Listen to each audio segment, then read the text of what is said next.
Hello guys, welcome to the Trading Parrot. We're going to look at the levels. We're going to look at the new low that Bitcoin just put on the 4-hour time frame, on the daily, and I'm going to show you a few other things that are going on with the CPR, mostly about technicals. This video, hopefully for the first time ever, I'm going to manage to do it under 10 minutes. So wish me luck, hit the like, subscribe, write down a comment down below, and let's get started. So as you can see, Bitcoin put a new low at around 88.675, and that new low is on the price, but not necessarily on the RSI 4-hour. So if you are well aware of what that means, it means that that is potentially an incoming bullish divergence. And I'm not gonna really say that that is all we need to resolve all the current issues that we are currently having, right? We have Nvidia earnings coming in after the market close and everybody panicking that they're going to be below expectations. And after all, the expectations are pretty high. We'll look a little bit into that before I let you go. But since the video is about technicals, I'm going to focus primarily in technicals and then see how it goes. So on the 4-hour, we got this potential pivot is really nothing. If you want some hopium, there it is. We got the same divergence also going on the volatility. Let me zoom out in here. You can also see that this is going upside the volatility, and it already pinched 3 times the percentile on the lower end. So that tells us that something mild, something very small is building up in this current price action that is not being able to be perceived by most of the traders. Price is coming down after all, so they are, living their worst nightmare, and we are seeing some things pushing up. Is that enough for us to be completely convinced that there will be a reversal? Absolutely not. But we monitor those things as usual. This is the technical video. This is what I do regardless of whether I put a video or not. So I better do it with you guys, and I hope you appreciate that. If you do, hit the like. On the daily, we have also some new developments, and these are pretty cool. As you can see on the lower end, on the RSI, we just pinch again for a second time that global support on the RSI at 26.86, right there on spot. When was the last time we did that? That was in March. Okay, so it's been a long time, all this bounce until we get there. And before, if we go back in time, I've been referring to this event in here. When you have a global support like that, and then you pinch it massively, like in August in 2023, then you get some sort of reset. And that reset in the bull market is something really bullish. It's like it pretty much guarantees new highs and new all-time highs. In this stage where we have already done a journey into the top of the range 5 times, you can see the numbers on the top. I am not necessarily expecting, 4 times. I'm not necessarily expecting a 5th time that we get to 84 RSI. Because if we did that, we're gonna get a massive pump. Let me show you where is that level just for the fun and say goodbye to the 10-minute video. I can already see it incoming. So it's 48. No, let's leave it like that. Which color is this? Let's put it in green. So in green, that's an 185K. Okay, so I'm not expecting that to happen. I think it's very low likely, but it's there. If we get a reversal from this bullish pattern, if we reclaim that falling wedge that we are already well below, we broke down already. So every single thing I'm saying pushes towards less likelihood of getting that. But if really Bitcoin wants to twist the arm of the odds, fine. And for that, we need to pinch this global support, and we really need to crash big into 20 RSI, into 23. something well beyond the global, something that people are not expecting, something that decimates everybody. And then once that happens, we need to reclaim in here and do a breakout. And this level in here, that now is 32. So forget about 39. And yeah, let's look at that level 32 on the other side in here. This is what we do. We look at the levels and we try to do it in the morning, in the evening. 32, that is going to be also in green. Sorry. It's not that far away, really. It's around 92K, more or less, at the moment. It's not a big deal. We need to break out above 92. Notice that actually at 93, we reclaim the falling wedge. At 92, we get a breakout from this line in here, this resistance.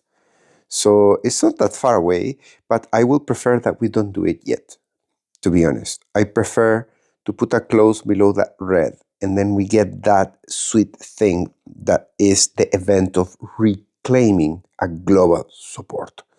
That event, we don't get it very often, and when we get it, it could be something really big to the upside.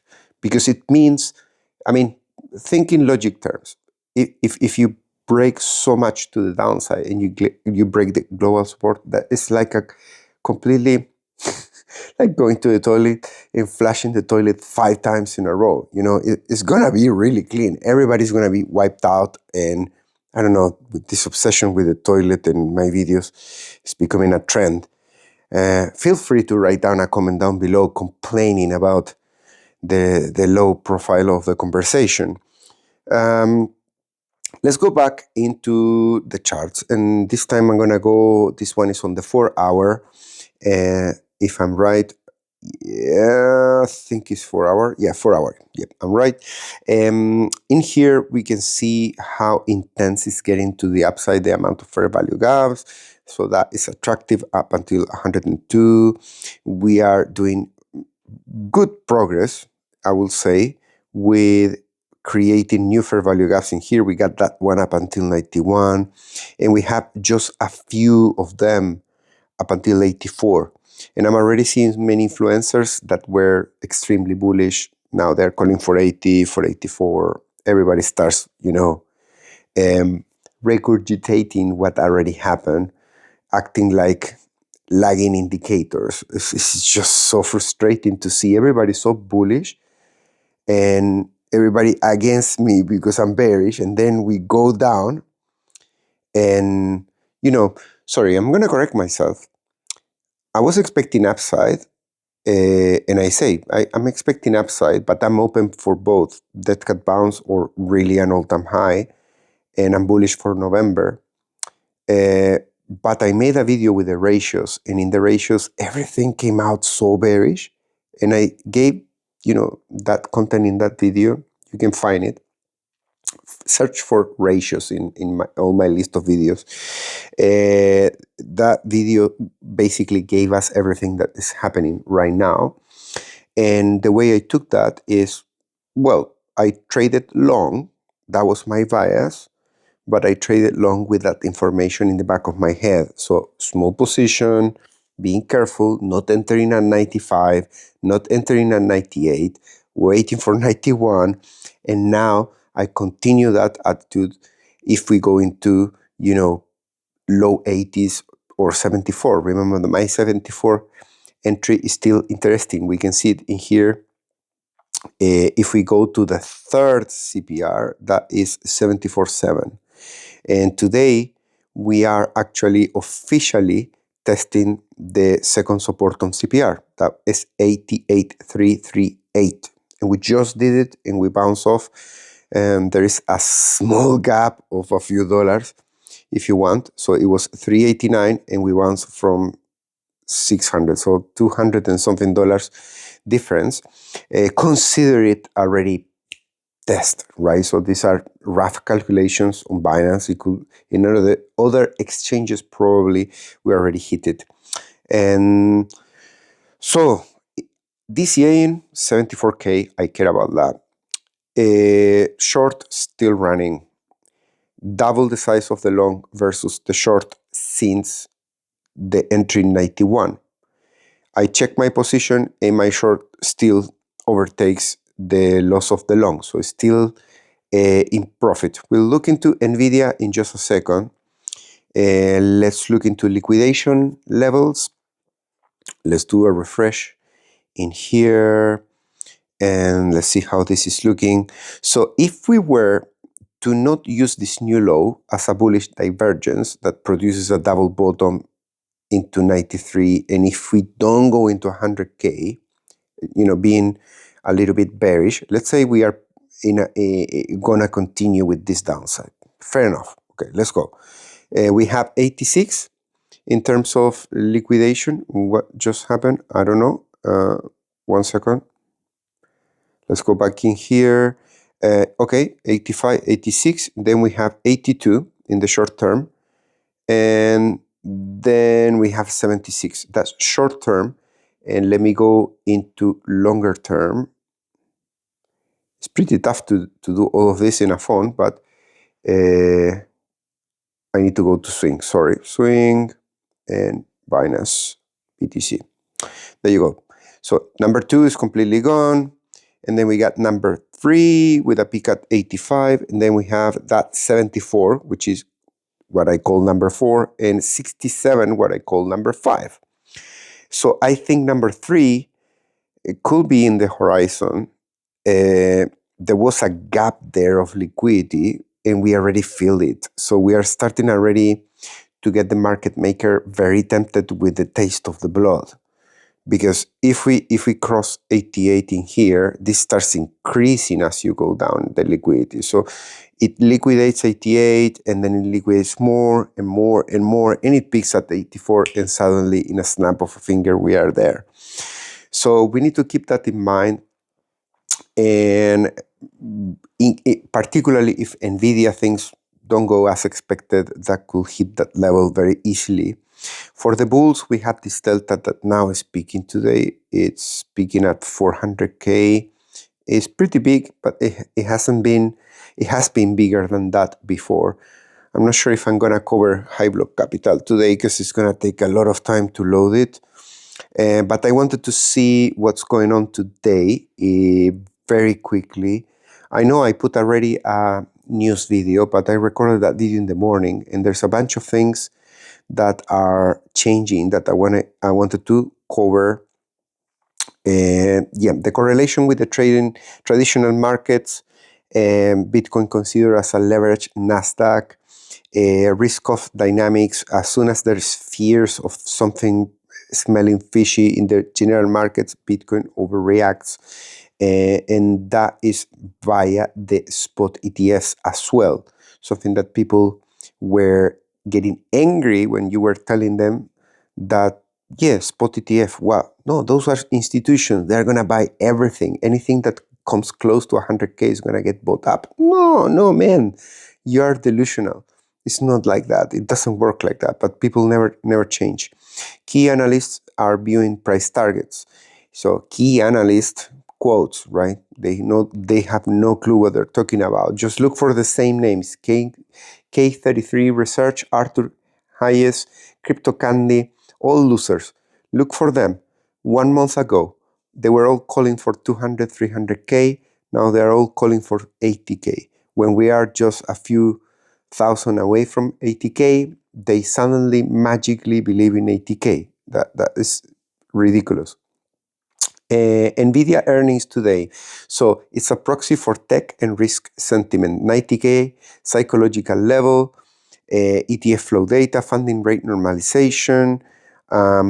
Actually, what I wanted to cover is a little bit above day trading considerations. Yeah, NVIDIA earnings today after the close. The ETF, the funding rate, all of that is very important. Citibank, let me see if I can find what I was gonna cover. Market sentiment indicators, the fear and greed. Social sentiment, strongly negative across social media, retail traders. That's actually that's something actually good. We are in extreme fear. So eventually, within the extreme fear, we're gonna find some decent bounces. Today, the dollar hitting over 100 again. Who would have thought? Because we've been talking about that since July, that we're gonna get into 100 and potentially next into 105. 100 is gonna be a tough level because it's a previous support. Dollar strength pressuring Bitcoin and risk assets. US stocks mix ahead of Nvidia earnings. Nasdaq is up. Nasdaq and S&P are up. Still, Bitcoin kind of taking it easy and not really following up. It's been kind of the trend recently. Nasdaq and S&P goes up and Bitcoin still comes down. That's kind of the case at the moment. And let me go into Nvidia and let's do a very quick wrap up, because I'm focusing here on earnings and we got a forecast that is pretty ambitious in terms of the estimates and everything. We still don't have it. I'm refreshing. I don't know what time it's going to come out. I haven't paid enough attention to that. But on the daily, on Nvidia, we have this pattern that I did a while ago. So it's a flag. It's a flag that came from below 100 with a few hive signals. We are on the daily time frame. And you can see that this flag already broke out to the upside. So it's got all these people that enter around $200 trapped. And their max pain is if the price comes down from here into 150 in this area. They're already in pain. But many of these people have the position in red at the moment. And they're hoping for a bounce from support at 180 and a breakout with targets of 280, because that's the flag target. And they're bullish on that. But at the same time, they're getting all this pressure coming from social media saying that we are doomed, that the AI bubble and stuff like that. And that could cause that the price finally checks in with the 21 weekly and that it collapses in this direction with a target of 141. That is kind of the bearish target of this one. If we go to the weekly, we can see that we attempt a breakout in here, but we fail it. So that's another sign of weakness at the moment. We have a same low at 60 RSI, but the bottom of the channel is 54. And let's see where that is in the price. 54. My God. Let's do it with this. 54. Let's move this away and let's enable that. So 54 has already been pierced. That is 177.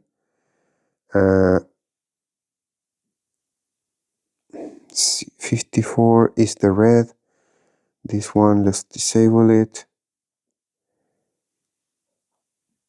Yeah. So it's around the 21 weekly at 177. That will be a reset of that channel.